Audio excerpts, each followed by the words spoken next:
Welcome to my Unit 2 podcast. And the reason why I'm putting together this podcast is because I want to show you the relationship between the concepts we've learned in this unit. And what I did is I put things in the context of questions. So one thing you could do is pause when you see the question and see if you can answer those questions on your own, or you can just watch the whole thing. The first question has to do with the factors of production. What are they? Now I'll tell you something. You don't need to know what each factor of production is, but you need to have a general understanding of the definition of it. And so the factors of production are simply things that we use to create the goods and services that consumers are going to buy. And so we have land, which is also known as natural resources, the things that are found in nature that we use to make things. Then labor, the people we use to make things, the workers. And then capital is everything else that is used to make a good. And so that's what we have to think about when we are looking at how we create these economic systems. We have to think about these are the ways that we make things. And so societies create economic systems for very specific reasons, and all societies create economic systems, no matter their type. And so the reason is to answer the three economic questions. These three economic questions are: what are we going to make? How are we going to make it? And who is going to be able to share in the use of these goods and services? And so an example is, in a traditional economy, what is going to be produced is what has always been produced. And how should it be produced? How we've always done it. And who gets it? Well, the people who have always gotten these things. And so that's how you answer these economic questions, but they look very different for different types of economic systems. And so societies need to decide on how they're going to answer these questions. And there isn't one right or wrong answer. It's based on what a society values, what that society feels it needs. And so we're going to see that different types of economic systems answer these questions drastically differently. So we have two major economic systems. There is the traditional economic system, but I'm not going to explore that in depth because it doesn't exist anymore on the country level. But the two economic systems we are going to talk about are the command or planned economy and the free market economy. And so each of these systems, as I said, answers these economic questions in a different way. So a command economy, in that system, a government is going to decide how things are produced. The government is going to decide what they're going to make, and they're going to decide who gets it. And so that's because they feel that they know what the people need. In a free market system, it's up to individuals to decide. And they use these principles of supply and demand to help decide. And that's because in a free market system, people are going to do what's best for them, and often to make the most amount of money. And so suppliers or business owners are going to want to make the most amount of money, and so they're going to want to sell their products for as much as they can. Whereas consumers, individuals, are going to want to get things for the lowest possible price. And so that means that supply and demand is really going to take over the market and really drive what is produced and who gets what. So realistically, most systems are mixed in nature. There is a continuum between a planned or command economy and a total free market. And so we see that because no system is really perfect. And so within these mixtures, you have things like socialism, which is closer to a command system, and capitalism, which is closer to a free market. Socialism is this idea that there are things the government provides to help the people. And then capitalism, while leaning towards a free market, is that idea that it's a free market, but it's understood that there are things that the market can't do, and so government needs to step in to make sure things run smoothly and to make sure there are no issues. So we now have the broad social goals, and so these economic systems value different broad social goals, and that's why they look so different. So these broad social goals include equity, which is fairness, and then stability, which is protecting the economy from instability, from the ups and the downs that could occur. So from really bad times or growing way too fast, which is actually not a good thing. And then security, which is making sure that the people are protected and they feel that there's like a safety net under them if things happen.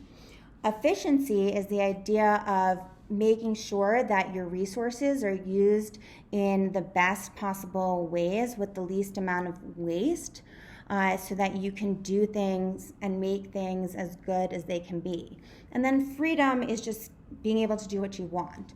And lastly, growth goes with innovation, coming up with new ideas, or even just making the economy stronger and producing more products.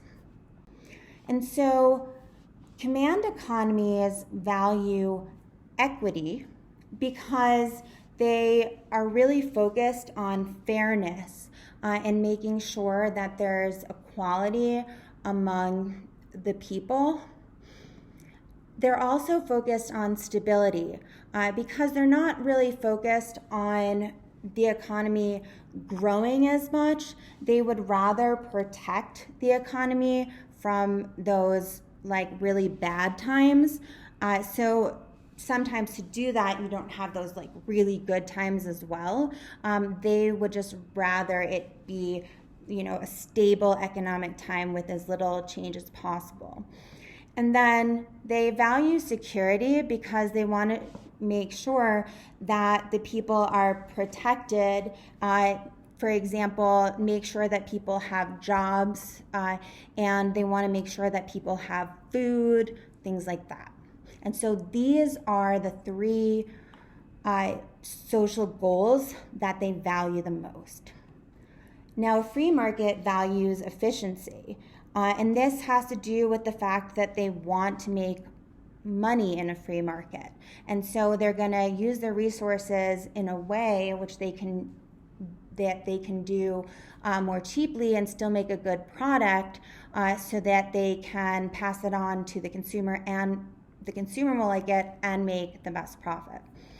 And so also the free market allows people to get what they want. And that's really important, that freedom to be able to choose. And then lastly is growth and innovation, because free market systems have competition, and so you need to come up with new ideas in order to stay in business and also to make money. And so it's just good to also know that the word laissez-faire is associated with a free market, especially with freedom, this idea to let the economy be, give people the freedom to do what they want and not interfere. And so the US market system, or even market systems in general, have very specific characteristics. And these characteristics include competition, the idea that there are multiple companies making different products that are relatively similar. And so, in order to stay in business, they have to innovate. And so, they have to come up with new ideas to make their products better in order to compete. And they do this because they're trying to make money. And if you don't innovate, you're not going to be able to make money. And why do people make money? Because it benefits them. Because then people can buy the goods and services that they want, that they feel are most important to them as an individual. And so in order to do that, they need to be able to exchange what they want to exchange for what they want to get. Often that involves exchanging money for a good or service. But everybody's happier when they have that exchange in a voluntary manner. And then lastly, private property. In order to have these principles be protected, you need private property because otherwise there's not as much of an incentive to take care of your product. And so there's not as much of an incentive to innovate because if someone can steal your ideas, then you're not going to, try to even grow them. And so it's important to also just know that private property is protected in the Constitution. Your ideas are protected, as well as the property that you own, the actual physical property. Now, do we have socialist aspects in our US system? Yes, because we aren't a completely free market. And the reason is because there are things that a free market just can't address. And these things include business regulations. For example, we want to make sure that everybody's safe and that people aren't cheating in the market and trying to, to do things that are what we perceive as morally wrong, that are going to hurt other people who are participating in the market system. And then we do have government programs that give help to people when they're in bad situations, such as aid to the poor in the form of housing or food stamps. And we have Social Security, which protects the elderly because they may not be able to work. And then we also have to protect consumer safety, and so we have products that are illegal. For example, we have illegal drugs, or things like lead can't be in certain items because it's toxic. And then we also protect things like the environment. So for example, ivory is elephant tusks, and we don't allow that to be traded in our society because the elephant has to be killed. But of course, we're mostly a market. So we rely on the principles of supply and demand, as I've mentioned. So we have the laws of supply and demand. Now, demand is the law of demand is the idea that there's a relationship between price and quantity. So because people are looking to get things at the cheapest possible price, as price rises, people are going to buy fewer of something. And as price is lower, people are going to buy more of it, or more people are going to buy it. And supply is similar, but the difference is that sellers want to supply things at the highest possible price because they want to make a profit. And so they're going to supply more as prices rise. And as prices decrease, they're going to want to supply less, and fewer suppliers are going to want to supply less. And so we see that there is that relationship between price and quantity, but there is also the concept of changes in supply and demand. And that's this idea that regardless of price, supply and demand can change because, because that whole relationship changes. So it doesn't have to do with a change in price. It's just people are going to supply more, or people aren't going to want as much. So there are also determinants of supply and demand, and I went over these in another podcast. But briefly, the determinants of demand are things that are going to change demand regardless of price. So if people know that the price will change in the future, they might change their buying habits in the present. And then things go in and out of style. So people prefer different things at different times. And then sometimes people move into a certain place and there are more people in the market, so they're going to demand more. And then you also have people get raises and then they can buy more of something. And then there's the change in price of substitute and complementary goods, which a substitute good is something that can be replaced with another good. So two things that are similar.